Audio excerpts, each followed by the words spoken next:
Voltamos com o Papo Direto, estamos conversando com a secretária de Comunicação da Prefeitura de Paranaguá, Camila Cordeiro Roque. E a gente conversou aí nesse primeiro bloco algumas iniciativas da secretaria, né?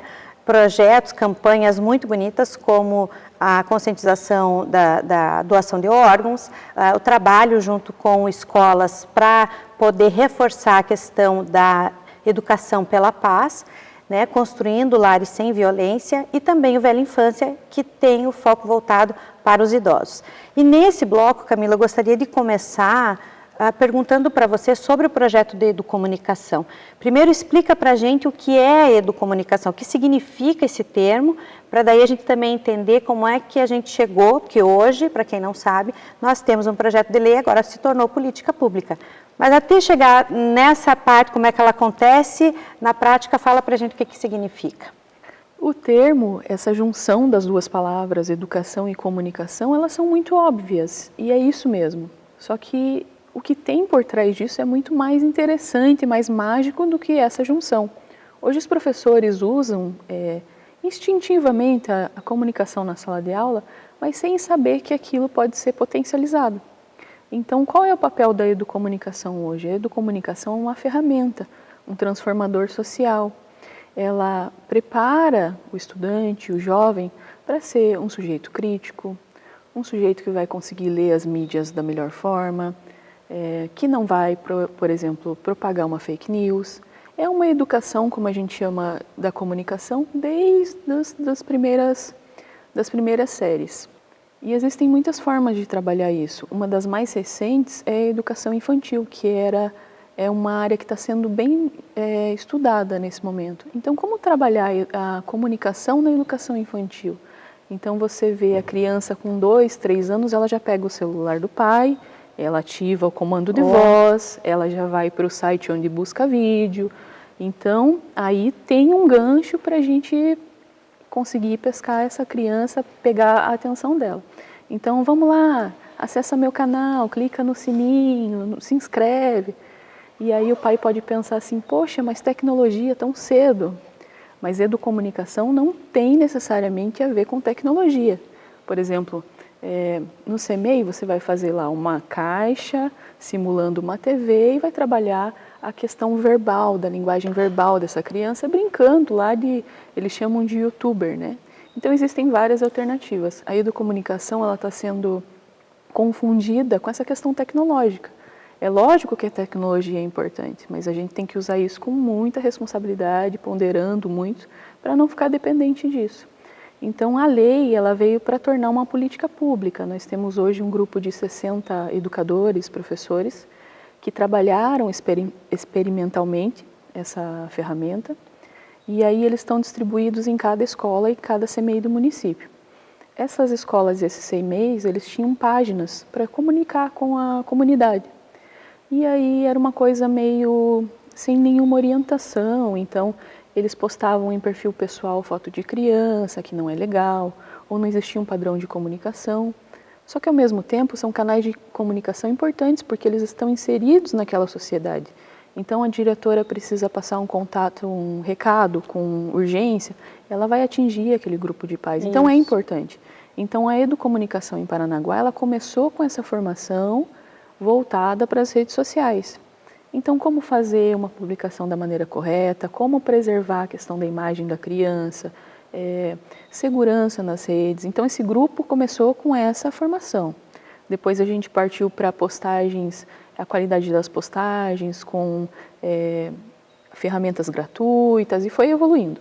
Então, esse foi o primeiro passo. O que a gente quer fazer agora com essa lei? A gente quer ampliar para toda a rede, passar para todos os professores, para começar a trabalhar com essas crianças. A gente espera, claro, que a pandemia, né, chegue ao fim, que encontre a vacina, né, para que a gente comece, para que a gente tenha os nossos alunos de volta. E aí a educomunicação, ela trata da relação professor-aluno como uma troca. Você falou como a iniciativa começou, que foi percebendo, de repente não falhas, mas uma falta de uniformização dessas páginas nas redes sociais das próprias escolas, mas também foi percebido que era uma forma de comunicação efetiva e que precisava ser potencializada. E aí nisso entrou a Secretaria de Comunicação para orientar, definir algumas regras e uniformizar para que todas as escolas pudessem caminhar para o mesmo sentido. Também nesse meio tempo foram feitas atividades. A própria jornada de comunicação, eu lembro de uma aluna de uma escola municipal que já foi para entrevistar e tal, e depois foi levar isso para a própria escola, mostrar o que estava acontecendo. Essas são, e teve capacitação dos professores, dos educadores. Então, explica para a gente, assim, algum desses passos, alguma dessas iniciativas que também ocorreu nesse caminho. Eu acho que a gente pode começar pelo fato de que a Secretaria de Comunicação, ela, além de assessoria, ela passou a ser um veículo. E com isso, todos os seus braços, as suas articulações, que são as outras secretarias, também passaram a ser veículo. E eu incluo as escolas também nessa situação. Então, quando a gente fala que não era feito da melhor maneira, essas pessoas também não têm culpa, vamos deixar isso claro, porque também não foram orientadas de como deveria ser feito. Com certeza. E funcionou até ali? Funcionou. Eu acredito que o recado era passado. Mas a gente sempre tem que, procurar deixar a comunicação mais efetiva. A comunicação não veio para dizer está errado, a comunicação veio só para poder trazer mais orientações e aperfeiçoar, porque aperfeiçoamento está todo mundo sempre buscando. É verdade. Então, aí a gente chega na jornada da comunicação, foi o ponto que você levantou. Então, na segunda jornada de comunicação, nós tivemos o tema educação. Aí foi uma tecla que eu bati com a equipe lá, eu falei, não, eu quero educação, porque a gente está trabalhando isso e a gente precisa desenvolver mais. E aí nós trouxemos palestrantes que tinham mais a ver com esse caminho que a gente estava seguindo. Foi uma construção, um experimento, até a gente chegar na lei, porque a gente tinha que saber, é isso mesmo, vai dar certo. Então, assim, esses professores foram assim, maravilhosos, encararam os desafios, participaram das formações. Nós fizemos no ano de 2019, eu acredito que mais de 6 formações. Então, se você pensar num calendário, para encaixar com o calendário da CEMED, com as outras formações, é uma vitória, assim, porque não é fácil, eles têm uma demanda muito grande. Então, eles foram muito guerreiros, assim, são pessoas sensacionais, sabe? Gente que não sabia nem fazer uma postagem no Facebook, está fazendo podcast, para ter uma ideia. Então, aí nós recebemos alguns convites. Tem um professor chamado Carlos Lima. Ele foi o precursor da educomunicação na cidade de São Paulo, ele participou da implantação. E aí eu fiz uma viagem a São Paulo para participar de um curso de formação de educomunicação e na maior cara de pau eu liguei, olha, eu sou a Camila, queria falar com você e tal. Ele me recebeu muito bem, eu e a Juliana que foi também. A Juliana é a primeira educomunicadora do município de Paranaguá, registrado como função educomunicadora. E aí ele nos levou numa escola onde funcionava um núcleo de comunicação, uma escola de refugiados, pessoas que vieram de outros países. Então, pessoas assim com situação vulnerável. Então, você via naquelas crianças, era mágico, assim, você poder mexer no equipamento, você poder gravar, e aquilo deu mais força para a gente continuar. Então, a gente manteve esse contato com o Carlos Lima, até hoje ele me manda as coisas, eu mando o que está acontecendo aqui, e ele veio a Curitiba no ano passado, e nós conseguimos levar esse grupo de professores também. Então, além das formações aqui, também teve a formação com o Carlos Lima. Ele também está preparando um curso para a gente à distância, específico para os nossos professores. Então, se for contar, acho que nós já tivemos mais ou menos umas 10 formações. Esse grupo está bem informado. E aí, na jornada de comunicação voltada para a educação, nós fizemos um texto propondo o projeto de lei da educomunicação e entregamos para o Executivo. E eles aceitaram, e isso tramitou por algum tempo e foi votado no mês passado na Câmara de Vereadores e sancionada a lei da educomunicação, que vai nos permitir fazer novas formações, numa escala maior, talvez encher todo esse teatro. Tem um profissional, um estudioso, que é o Ismar Soares, ele é referência em todo o Brasil. Então, tenho o sonho de trazer o Ismar Soares para conversar com esses professores, lotar esse teatro quando a gente puder, né, e ampliar essas formações. De repente, investir em estrutura, equipamento, é uma vontade que a gente tem também, né? Mas e aí, conforme o tempo, conforme a pandemia se comportar. Pois é. Quais os resultados dessa iniciativa? Agora, esse projeto de lei reforça, né, dá o devido aval, a questão legal para a educomunicação no município de Paranaguá.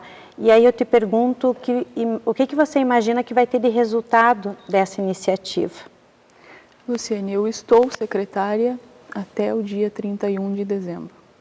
Essa lei, ela garante que a próxima gestão dê continuidade a esse trabalho. Isso. Então, isso é o mais importante para a gente. A política pública é algo que vai ter continuidade independente de uma gestão. Então, o que a gente espera é poder diminuir algumas lacunas que existem ainda entre a comunicação e o cidadão.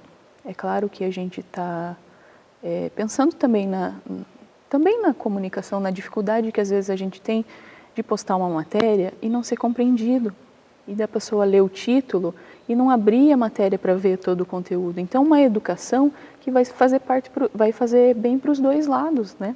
Então, uma informação de serviço de saúde. Vacina no posto no sábado. Aí a pessoa lê o título lá e não vê lá dentro que tem que levar a carteirinha, que tem que levar a identidade. Então, vai até lá, é um tempo perdido. Então, é esse tipo de serviço que a gente quer prestar para a sociedade. Na educomunicação, com certeza, de repente, até levar essas situações, como você disse agora, nós vamos ter, quem sabe, então, realmente adultos mais conscientes com relação à informação em si, principalmente na rede social. Claro que ele vai poder colocar em prática com vários outros veículos.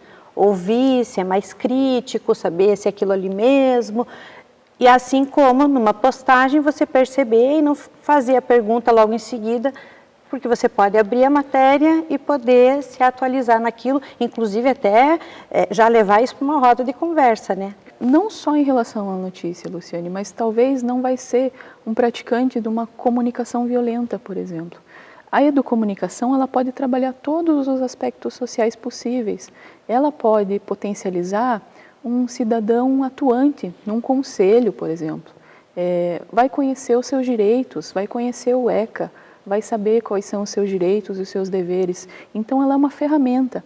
Pode trabalhar meio ambiente, pode trabalhar sociedade, pode trabalhar violência, pode trabalhar enfrentamento à exploração sexual infantil. Isso é uma questão muito importante para a gente trabalhar. E assim, a educomunicação não quer formar comunicadores, não quer formar repórteres, não quer formar jornalistas. Para isso tem faculdade, para isso tem o tempo certo. Eventualmente vai descobrir ali um potencial, né? Vai ver que alguém tem mais, como é que diz, vai ter mais familiaridade com a coisa. Mas não é essa a intenção não é o produto final. A intenção é fazer pensar, é fazer produzir, não é formar ninguém. Então, essa é a grande bandeira da educomunicação hoje, atuar diretamente na sociedade. Uma ótima, boa notícia que a gente também traz aqui no Papo Direto, reforçando, realmente Paranaguá agora tem a educomunicação como política pública. E nós vamos no próximo bloco falar com a Camila Roque, secretária de comunicação, um pouco mais sobre o trabalho da comunicação nessa pandemia. A gente volta já.